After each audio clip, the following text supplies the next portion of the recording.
just for a moment.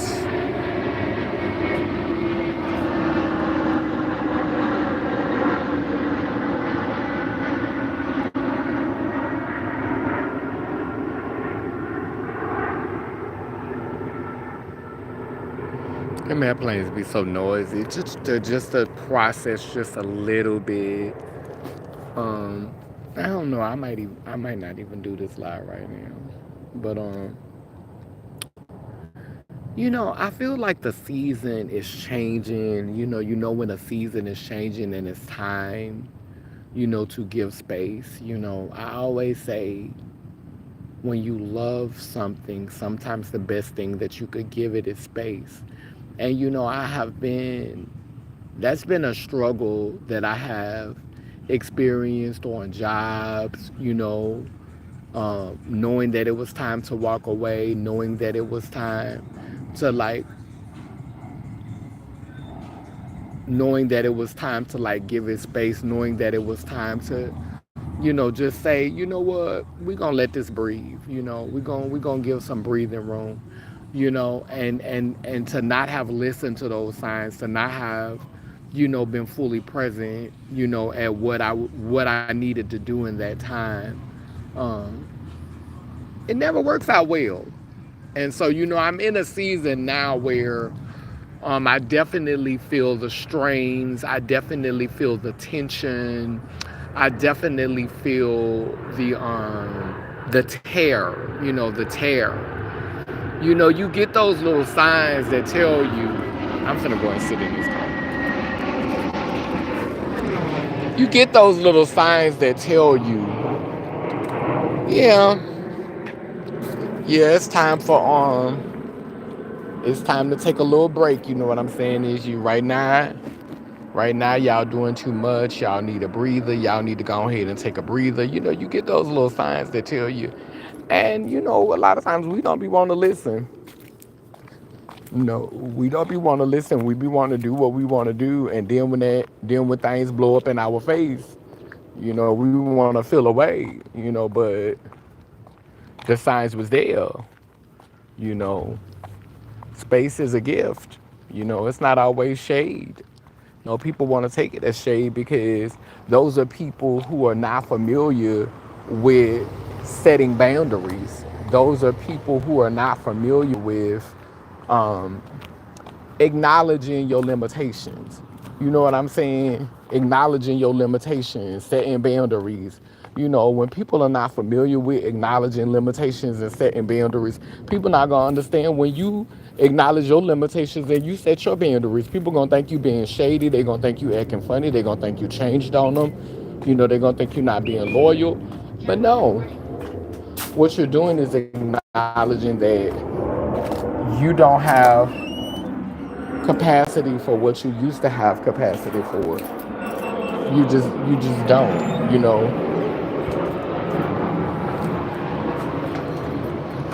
You're acknowledging that you don't have capacity for what you used to have capacity for. At one time, you had capacity for a whole bunch of shit, and you don't necessarily have capacity for the shit that you used to have capacity for now. And I think, hey Fatima, how's your recuperation process going? And I think that's challenging at times. To be able to have to, like, when you, especially if it's like a family setting situation and you've managed to build bonds and relationships with people, and when you have like that family connection, when you have that connection where you feel like close with people, it's like your loyalty, and it's like the dedication that you have, it supersedes what the universe, the ancestors, and what spirit is calling you to do, or what spirit is telling you to do. But you cannot ignore what spirit is saying do. You have to be obedient to your spirit. You have to be obedient to what the ancestors are saying to you, what your spirit guides are saying to you. And when they're saying it's time to move, when they're saying it's time to go, when they're saying it's time to turn the page, when they're saying it's time to move on to a new chapter. You know what I'm saying? You may have been on that, been in this situation for a long time, and this thing got comfortable for you, and you know what to expect, so you feel comfortable, and that has made you become stagnant, that has made you become complacent, and you are not, maneuvering at your greatest capacity because you've gotten comfortable, you've gotten stagnant. And so sometimes things have to be shaken up, a little chaos have to slide in, a little of that energy that have you walking around on eggshells, honey.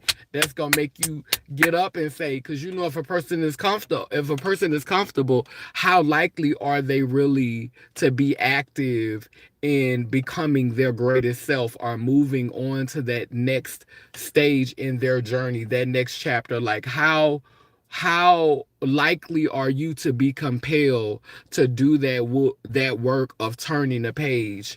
You know what I'm saying? And readying yourself, you know what I'm saying, for the next part of the journey. So, that's where I am. I don't want to overshare in this video, because right now a lot of things are still like real time. But I did want to process a little bit of that. Like, this is definitely a pattern for me. I say this, there was this song that used to be out. I've been looking for the bounce version of it. I can't find it. But the song used to be, you gotta know when to hold on, know when to fold on, know when to walk away, know when to run. You gotta count your money when it's sitting on the table. So, basically, the song is about knowing when it's time for you to move around, knowing when it's time for you to spread your wings and fly, knowing when it's time for you to move on to the next chapter, knowing when it's time not to get stuck there. I'm so happy, dilating as we speak. It's a sacrifice. How is your renewal? I'm so happy for you. Yeah, well, with my dilation process, it is it just doesn't feel like it gets easier. Like, I wish I could say. I think I don't want to say that it's not getting easier. I want to say that I'm feeling like with my healing process, like, I'm thankful that I'm healing so well. But I think for me, I feel like there's a tightening happening. I feel like as I heal, things tighten, things become more confined. I'm being very careful with the language because I don't want to speak anything over myself that is limiting of myself. But I do feel like a tightening is happening, and that tightening is creating a lot of resistance when I'm trying to build out capacity and keep that capacity built out. So that's definitely what I'm experiencing. But I'm in this fight, honey. I'm not giving up. I'm pushing. I'm pressing towards. I'm literally pressing towards the mark. Press towards the mark, baby. I'm pressing towards the mark, honey. I'm pushing every day. I'm pushing. I injured my back a couple of days ago, and it's finally starting to feel better. But when I injured my back, that was the first day that I did not use the blue dilator, because I use 3 now. So I use the purple one, I use the blue one, and I have a dildo that I measure to see how much of the dildo I could take. So I use those 3 now. And I'm getting ready to add in another dilator next week. But I noticed that the wider the dilator gets, the less dots I'm clearing. So I find that interesting. Like, and I used to be able to clear all of the dots with the purple one now, and now it's harder. Like I get right to that last dot, and this is, oh my goodness, this is painful. So like it's not the same depth, and I feel like it's because as I heal, things are closing. Like it's like, which is a good thing because that means that the space is becoming um the space is becoming more the space is becoming more reinforced. Like it's like with the fact that it's drawing in, like it's drawing in, that means that the skin and the tissues and everything that was used is melding together. It's contracting and it's melding together. So it's becoming more reinforced. It's becoming one tissue. And so in a way that's a good thing because, you know, if you got all of this space, then you got to worry about, is the stitches gonna come loose, is this bitch gonna collapse? So in a way that makes me feel good because I know that everything is reinforced, everything is well connected, everything is melding together, it's meshing together, it's becoming one flesh, you know. So that part, you know, I'm excited about, and that part I'm happy about. But the drawing in, the drawing up of it, you know, I'm feeling like, you know, I'm seeing, you know, I'm seeing a little bit, just a little bit of death. Like it's like, hey, where are you going? Where are you going? You know, and then when I'm using the bigger dilators, like I said, I'm noticing that I'm not clearing as many dots as the dilator gets bigger. And but at the end of the day, you know, I still, you know, don't regret going through the process. It's way more depth than I had. Thank you, God, guys. Because I could not go on like that. I could not continue to do it. And I'm in a fight. I'm in a fight to keep as much of this depth as I possibly can. I mean, when he came in the room and he said that I had 7.5 inches, realistically, he promised me initially that he was going to try to get me 5.5 to 6 inches. So the way I see it is, if I lose an inch, I still got 1.5 inches more than what was promised to me.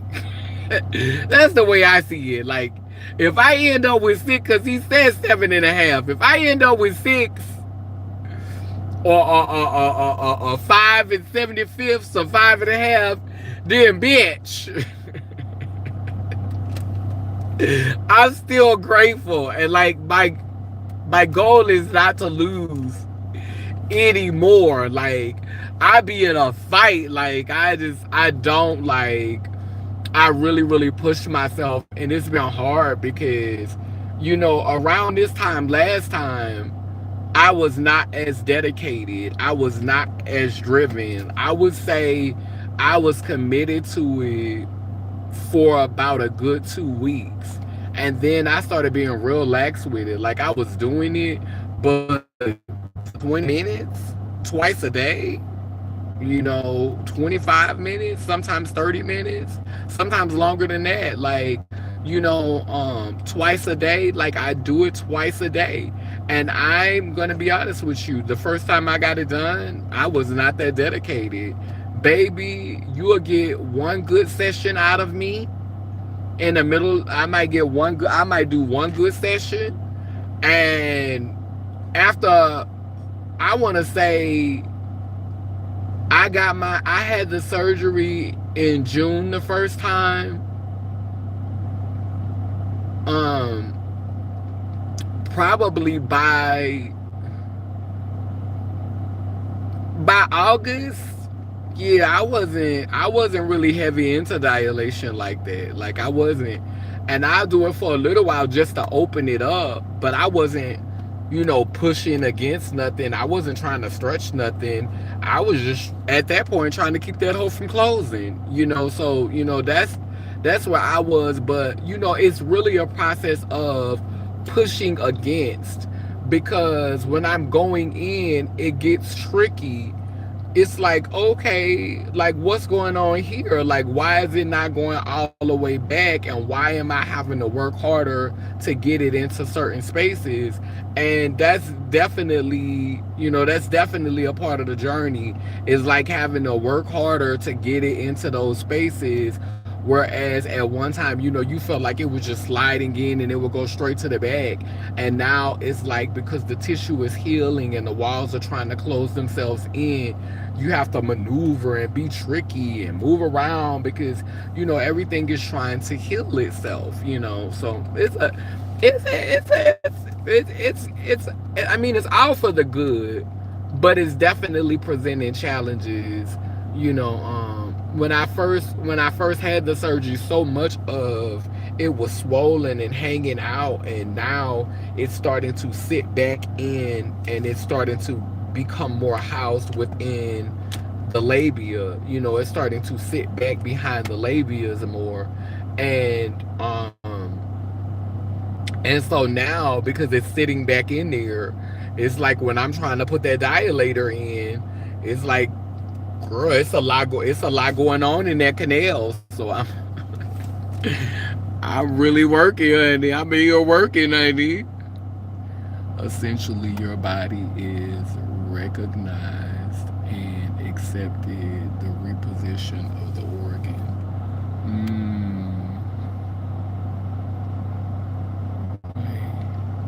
I can feel like it. I can feel like it balloon not at times, yes. And it's definitely, from what I'm seeing, is there's, when you go in, it goes down, and then it goes under and up. So it's something like this happening. And the dilators are not made. They're not giving any flexibility. Like, so you just really like, and I call myself ordering a dildo that curved like that. And it's so fat. I'm not about to try to put that inside of me. Feel like I'm ripping myself up. The thing is so fat. Like, I spent money on this deal, and it's nothing I can do with it right now. Like, I'm not about to put that in me. Essentially, yeah. Remember, thou the PPP tissue is a muscle. I have 6 inches, but to be honest, I don't really care, as I do not engage and have been celibate for the past 6.5 years. Oh my goodness, girl, that's a long time, girl. I'm not judging. Girl, you better than me, though. Sister, I lived that for you. I lived that for you. I could not have. But I have made a New Year's resolution that I am winning souls. If you are not, if we are not praying together, if you are not a part of the nation, if we are not praying to the Mother and the Father together, I am not. Bitch, if I get online and I start telling y'all about some dick I had, about an adventure I had, baby, I want you to be in them comment section saying, how well did you know this person? Did you pray with this person? Is this person lay lim lay lur? Is this person representing wholeness? Like, I want to be held accountable, and my feet to be held to the fire, because I refuse to go into my 50s around here just having casual encounters with niggas just because I went out and got tipsy and he was fine.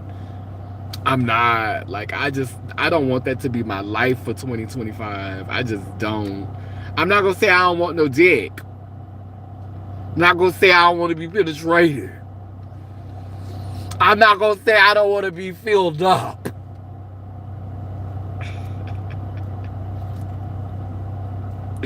But I don't want to be filled up with the wrong thing. I'm doing 40 minutes 3 times a day. I enjoy it, to be honest. I could imagine you would. You been getting none from nowhere else.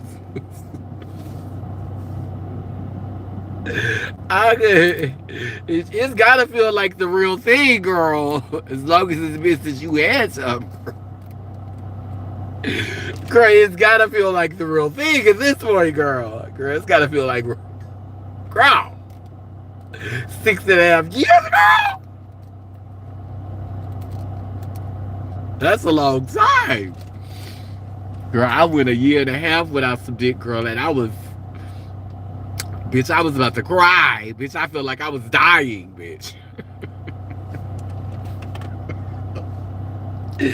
Bitch, I went a year and a half without some dick, bitch. I thought I was dying, bitch. Bitch, I needed to be touched.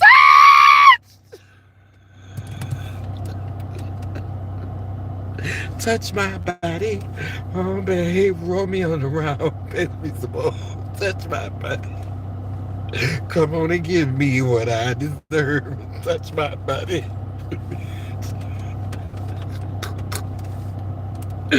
Yes.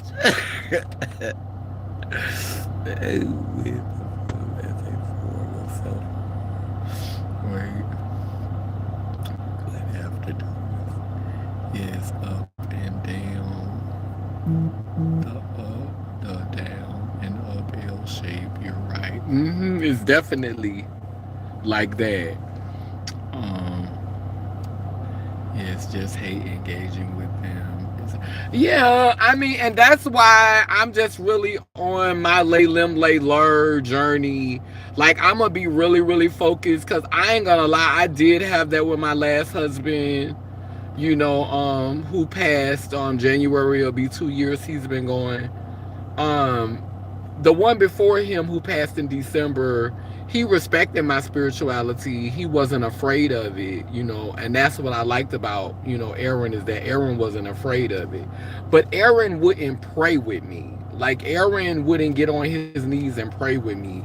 Aaron would not, do like rituals with me. Like, he wouldn't do like, like just the, like, really, really engage with me creatively in storytelling and talking about the mother and father, and like, that's what Pama was. Pama literally would read me back with it. Like, he would throw things up in my face and remind me of things that I would say. He'd be like, because I am my mother and my father. And I'm like, okay, you better get me together. Like, he got me together so much. I was calling him Papa when we first met, which was a masculine. And so I started calling him Pama, which means Papa Mama, because he was very adamant about acknowledging his wholeness once we started to practice it. And that's what I want again. Pama processed information differently. A lot of people would have said that Pama was thrown off, or Pama was slow. Like, that would be language that would be used to describe him. And this is the thing with me, is like, now I'm in a different place in my journey, and I realize that a lot of people that we label like that have spiritual connections with the universe and the ancestors that we don't have. Their brain works differently, so they have different spiritual connections and spiritual relationships than we have.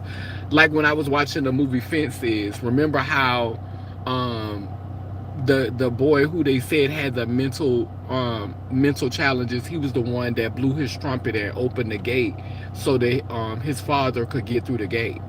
And my auntie was like, people like that are angels. And it makes sense that those kind of beings would be drawn to beings like us, because we are many times considered to be the actual likeness of God, the actual likeness of the divine, being androgynous, being whole, being mother and father in one, like having that energy. And so, of course, angels are going to be drawn to a light like that, you know. So, me and Empathy was talking about that the other day, how a lot of trans women or trans femmes tend to attract beings who are like that, beings who process information on a different level, beings who are not addicted to cell phones, beings who are not they don't follow the crowd. They live in their own world. They dance to their own beat, you know. And society will label them slow or label them crazy or label them, you know, mentally, because they don't connect with the same things that mainstream connect with. They're not moved in the same way that mainstream is moved. And so I was really, really thankful for the opportunity that I had with him. Don't get me wrong, he used to love Christmas holidays and Thanksgiving and all that type of stuff. But a lot of stuff he just didn't care about. You know, like it just didn't move him. Like I never had to worry about him being on his cell phone in somebody DM or somebody inbox, because he was not. He'd rather talk to a teddy bear than be in somebody inbox. He could make his own fun. Like he made his own fun. He made his own adventure. The world didn't move him like that. Like he just wasn't caught up in the world. And he was so loving and so funny and so protective and so good in bed. Like that motherfucker, shit. His brain might not have related like other people brain relate, but everywhere else, that motherfucker made me feel like $1,000,000. The biggest problem that we had and why we wasn't able to last and why we were experiencing problems even before he went over there and he OD'd in that place was because he was on probation. And he had been in and out of the system, no doubt wrongfully, because to me, that's not a place where you send somebody. That's not how you treat people who process information differently. You don't lock them up in jail because they're going to be vulnerable to criminals who going to want to bully them and control them and play on the fact that their brain works differently. So he had a lot of trauma around that. He had a lot of brain trauma around that. And because of that, it created a lot of fear. And that fear caused him to be like, oh, I got to get back to my program. I got to get back. You know, I gotta get back. They're going to send me back to jail. They're going to send me back to jail. And sometimes my husband will come back to my house and he have a black eye, a bust lip, like he be over there in a violent situation. And I would go to his PO and I would stand up for him and I would advocate for him. And then the PO would let him stay with me for like a week or two, and then she'll be like, you know, he got to go back, he got to follow the program, well, he went back over there and followed the program, and then he OD'd. So my thing is this, you know, in my heart, I feel like if he would have stayed with me, if he wouldn't have had to go back to that program, he would not have OD'd. And that was one of the reasons why I had to take a break from New York. I had to leave New York because me then, I would have wanted to jump all over them people. I would have wanted to stand up and fight over him. I would have wanted to take that on. I didn't have the strength at the time. I was grieving. I had lost 2 partners back to back. I had just stepped away from my job. Like, I was going through so much emotionally, and I know that I was not going to want to let that shit ride with what happened with, you know, I just didn't have it in me to go up against an institution like that, and I was already vulnerable. I don't know where that would have took me. Child, I'd have probably been strung out on crack, on live, skinny as a motherfucker, which wouldn't have been that bad, being skinny as a motherfucker. Don't see no shade. Been on live, skinny as a motherfucker, cussing out the camera, talking about they took my husband, high as a motherfucker, yelling and screaming at the camera. And I didn't want that to be my narrative, so I left and I came to Georgia. But now it's time for me to get back. You know, I definitely feel like, you know, Georgia has been real. It's been cute. You know, there's been a lot of accomplishments here creatively, connections made. It's, you know, it's been a good experience, but Georgia is definitely not a place I would personally want to settle. I have not had a romantic relationship since I've been here, like literally, and I've been coming here on and off since February of last year. I have not. I slept with one man since I've been here, and I knew him before I knew my husband. Like to be honest with you, when I found out, so me and my husband, not my ex-husband, but you know, the one who passed away, so you know, technically I'm a widow. When me and him was going through things because of the stress of us constantly being separated from each other. So I wasn't even in Atlanta. I wasn't in New York when he passed because I left because I was grieving my other partner. So I found out he passed while I was staying with the guy who I knew from years before. Now, the guy that I knew from years before, he was very patient with me. You know, he wasn't like, you know, as soon as I came to his house, he was trying to get my drawers out and he was trying to have sex with me. He knew I wasn't in no state to be, you know, I was grieving, period. So I just wasn't in a state. And then when I found out what was going on with my husband, I definitely wasn't in a state. But I'm not going to say that after a couple of weeks went by, I didn't want to be consoled. I didn't want to be held and rocked. Now, so I did actually end up having sex with him within the course of the month that I stayed there. But after that, I haven't had a sexual experience since I've been in Georgia. Like, I literally go everywhere else to do that. Like, when I'm in New Orleans, I might get me a little yuck nook. When I'm in New York, I might get me a little yuck nook. When I'm in Oklahoma, I might get me a little yuck nook. But all of the times that I've been here, the whole 17 months, I have never met someone that I was like, I've met a couple that I almost did it with, but as I got to know them, I couldn't imagine. I could not imagine.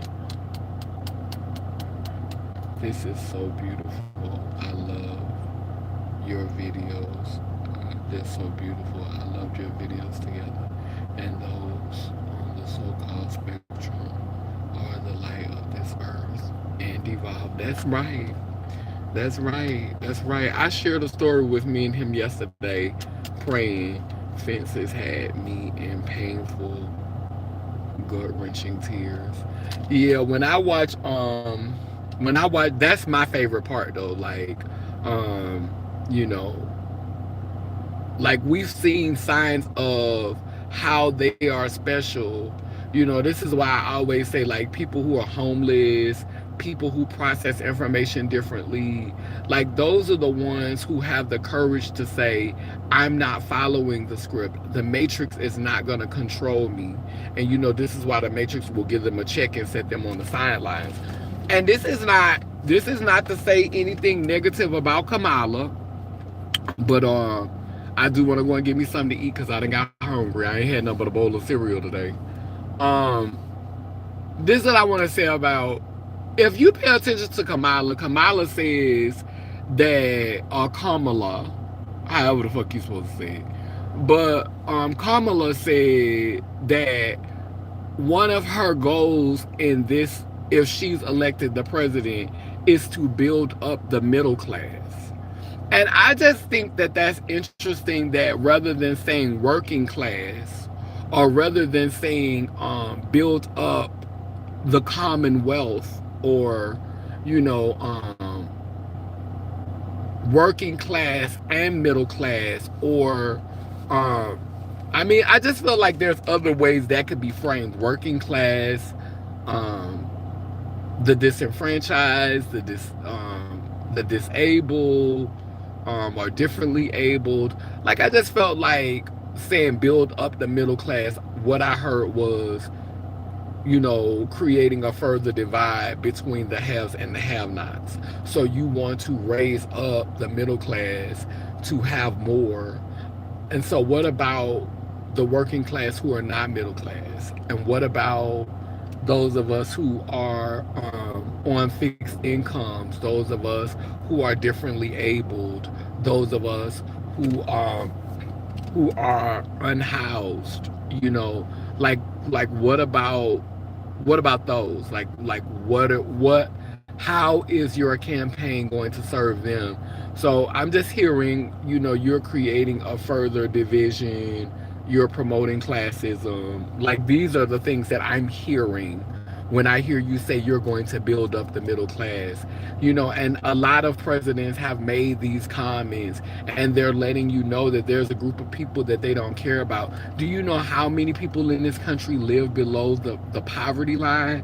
Like if we were to get the numbers on that, I'm sure they would be staggering without me even having to imagine. And so that's a huge portion of the population that you're not even acknowledging or considering when you say that the main goal of your campaign is to lift up and to build up the middle class. No shade to the middle class.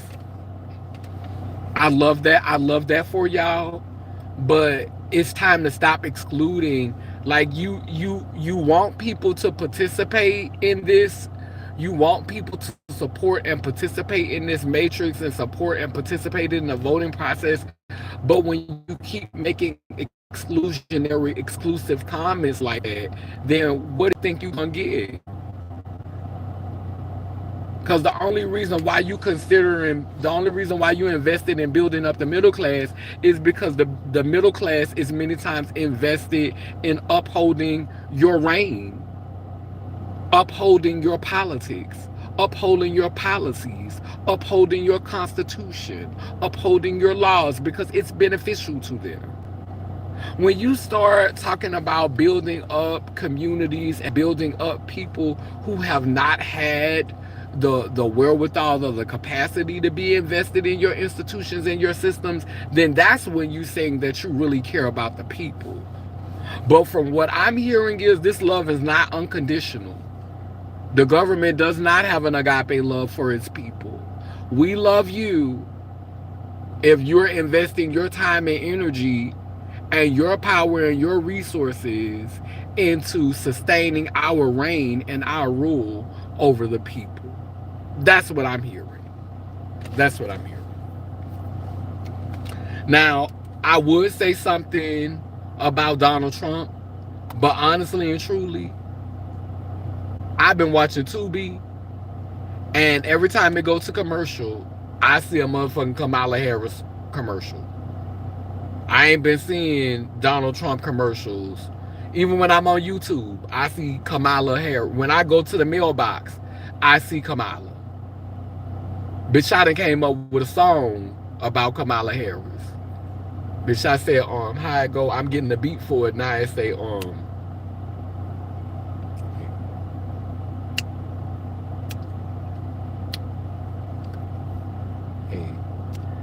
hey, Kamala.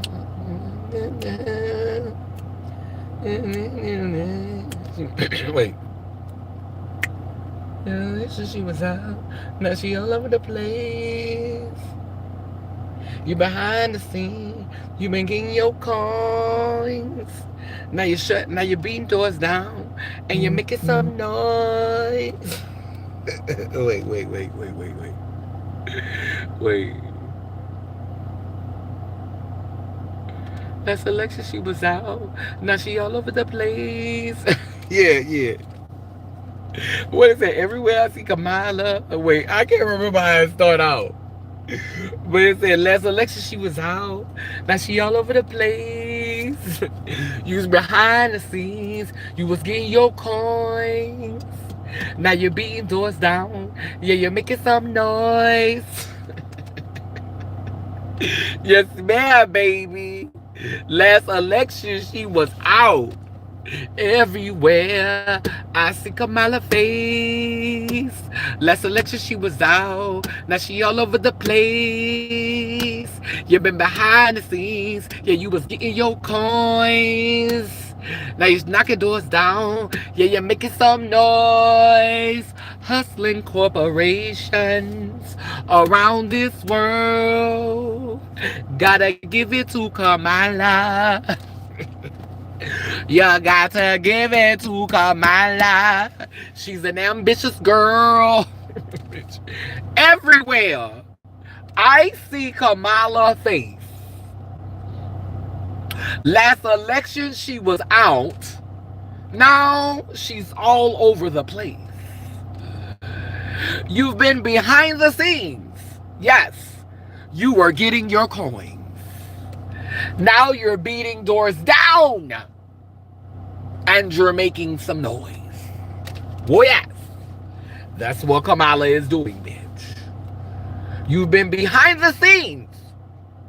You were missing in action. You were behind the scenes. You were getting your coins. Now you're beating doors down. And you're making some noise. Hustling corporations around this world. You've got to give it to Kamala. And I wanted to touch on this 1 second before I jump off the live. I was watching Sean Davy Wade talk about men in wigs capitalizing off of black women. And I used to feel the same way that a lot of people feel, you know, seeing, you know, men in wigs saying that they being stereotypical and all that. And I just don't view it in the same light anymore, because to me, the whole thing is an illusion. The whole representation, like for a black woman who is rooted in her black femininity and her melanation, for her to see it as an insult and for her to see it as a stereotype, it really speaks volumes about how she views herself. Because, like, there are things that can be drawn from it that is positive. Like when you look at Timbaland and when you look at Blame It on Wayne, like they're teaching, like they're creating an example of their black woman, their idea of black femininity, where she's strong, she's not taking any shit, she's a fighter, she's a warrior. And so there are positives that can be pulled from it that can be viewed as negative if you want to, you know, depict black women in a certain way. But at the end of the day, it's their creative interpretation of their own inner woman. And I mean, you never see them like legit, like, now K Wayne will do like some braided wigs, but for the most part, a lot of these artists, when they put these wigs on, it be straight wigs that don't even grow out her scalp like that. So, you know, that's a whole performance piece. They literally be having on a wig and a mustache, so it's not like they putting in extra effort of like putting on some heavy makeup and stuff. Like literally, it just be a wig that they be to throw it on top of their head. And the founding fathers wore wigs. You know, men are more likely to wear wigs because of male pattern baldness. So, you know, you understand the whole, you know, putting on a wig and then just becoming this character, like channeling this character. And if they want to use, I don't think other races, it will go over as well with them making, like, you know, one of the things that Sean Davy Wade was expressing, well, what if, you know, other races decided that they wanted to start making fun of black people? And I mean, why would they? They have their own race to make fun of. Like, why are they all of a sudden gonna single out our race and start making fun? Like, everybody just want to pick on the black woman. Like, I feel like he said, Asian men do it to Asian women, white men do it to white women. It's not exclusive to the black community. Like, there's men in every community who put on dresses and wigs and make fun. Now, and again, for me, I think that a black woman who is truly rooted and truly understands her femininity and understands who she is and truly sees herself, I don't know how they could be offended and how they could see it as anything more than entertainment. You know, this is where I am now spiritually. Now, if you would have asked me this question 3 years ago, if you would ask me this 3 years ago, 4 years ago, I would have been like, that's wrong, they capitalizing. But at the end of the day, you have to pay attention to who really be in the comment section, who really supports the videos the most, who show up at the clubs the most. So you can't, if black women are the main ones supporting the content, then that goes to show you that black women are not a monolith. Like for one person to say, oh, this should be abolished because this is an affront to black women, that's saying that that group who feels like that this is wrong and this is stereotypical, that's saying that that segment of black women should be able to speak for all black women, making black women a monolith. And black women are the most diverse, the most complex beings on this fucking planet, in my opinion. They're the most, you cannot put black femininity in a box in any shape, form, or fashion. And so to try to have one group representing black femininity, saying what black femininity should look like, how black femininity should show up, and how black femininity should be represented, that's problematic. And in the long run, that's working against black femininity, because you're allowing black femininity to be policed. That's just like, I used to have a problem with things that Armand Wiggins said about black women without wigs on. Things that Funky Dineva said about black women without a wig on. What gives you the right as a man to be able to critique black femininity? So if we're going to talk about the ones wearing wigs, then we have to have a conversation about the ones that don't have wigs, and the ones that present as masculine, and the one that identifies men, and the ones who feel like they have the rights and the credence to critique black femininity. So but again, a lot of them, their main audience is black women, because again, black women, black womanhood is not a monolith. Black femininity is not a monolith.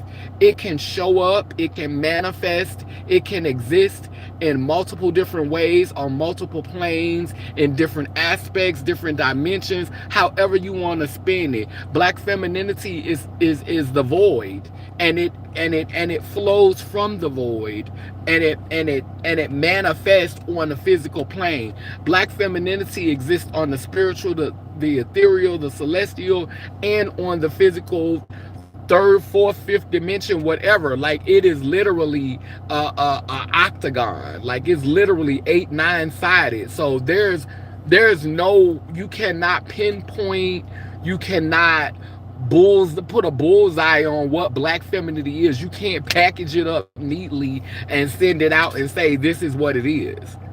You can't.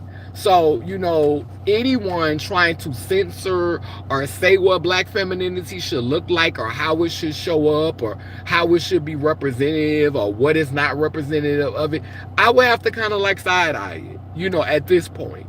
Like, I'm at that phase now, and that's maturity, that's growth, because I have no, like, there are black women who are in love with Caucasian men.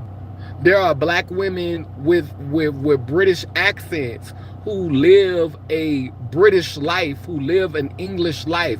There are black women who are the heart of Africa, the soul of Africa. There are black women who are brought up in Asian cultures and Haitian cultures, and there are black women over there in Ireland. There are black women in Russia who are having all kinds of different experiences with their melanin, who are having all types of who are experiencing realities that are not parallel to our own, that are not connected to our own. There are black women who live off the grid, in the woods, in nature. Black feminine beings. Like, we cannot create a monolith. And so this is just a small sector when we see you know, and unfortunately the internet is guided by content that is meant to keep us dumbed down, that is meant to keep us easy to contain, easy to derail, easy to, like they don't want us to be too intellectually astute. Like that is not the goal. Obviously, a sheep need to stay in a sheep place, and that's out there grazing on them damn pastures until we need you to do something for us. So we understand why certain content is allowed to dominate the algorithm and why it's being fed to us, because they really just want us to be entertained, distracted, and dumbed down. We know that. And can you really blame these black males for capitalizing off of the experience so that they can have experiences not necessarily like the rest of the sheep? You know what they always say, don't dislike me, get like me. So I'm not a man in it, but I'm also not in a space any longer to condemn it, because I know, like I said the other day in this video, and I repeated and I reshared, just because you ain't wearing no wig, just because you ain't wearing no dress, just because you're not putting on a stereotypical performance in drag, it doesn't mean that you're not behind the scenes with a mouth full of penis and a booty hole full of penis, worshiping penis all the same, filling up every orifice and space like your divine feminine mother, taking it, like Rihanna said. Don't mean that you're not behind the scenes getting you some rude boy and taking it. Just because you ain't, don't mean you ain't channeling your mama. Don't mean you ain't channeling the divine feminine just because you ain't put on a founding father's wig and did a stereotypical performance. You are not better, you're not superior, you're not more. You're just different.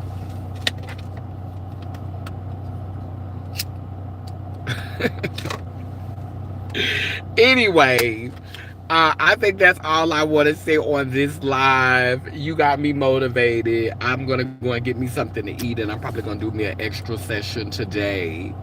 Fatima, do me an extra session, because now you got me all motivated and stoked, honey. I'm gonna come home and do me another session. I may not do no session later on, but then again, I might do a session later on. But you got me hyped up. You got me hyped up, baby. Mama about to do another session, baby. I'm about to go get me something to eat, then I'm gonna come back and I'm gonna do me another session. And tomorrow I need to really, really just focus on cleaning up and stuff, because I'm starting to feel better. But yeah, I love y'all. Thank you so much for joining me for this little vent session. I do feel like I transmuted some energy, because I was in a very different space when I started the live. We definitely helped to change the energy. Thank you for being here with me to transmute this energy and to process these things. I'm very appreciative of my audience, and yeah, we love you, sweetheart. Thank you so much. Hey, Golden Queen. Thank you, Anita. But anyway, down but the noun that I say too, it keeps spinning and turning. Iangani, Iyanko, Kalukalo, which means I am a child of God Goddess. And if I am, you know you are. Remember to light your candles in honor of the past, present, and the future to prepare us for times that are now. Bound and round, both circle and square, we too speak life. So operations beware, sending healing to those in despair. El Babosawa, we come in peace, no harm to any. Lelem, Lele. Myrtle Thinker. This is not. I want to entertain that, because I've seen you before, Myrtle Thinker. This is not Hotep. This is Lalem Layler. This is my own thought process, and this is how I think. My spirituality is definitely a combination of a multitude of spiritualities. Oh, okay, well that's good. Thank you. Well, I'm glad you said that, because I do remember you used to always have some insightful comments. But you said Golden Queen said I've been in Sorry, I've been MIA. I've been watching though. That's no problem, sister. No problem, baby. We all get busy, baby. We all get busy. But anyway, I love y'all. Have a good evening. I want me some egg foo young. I'm feeling egg foo youngish. Anyway, I love y'all. Talk to y'all later. Later.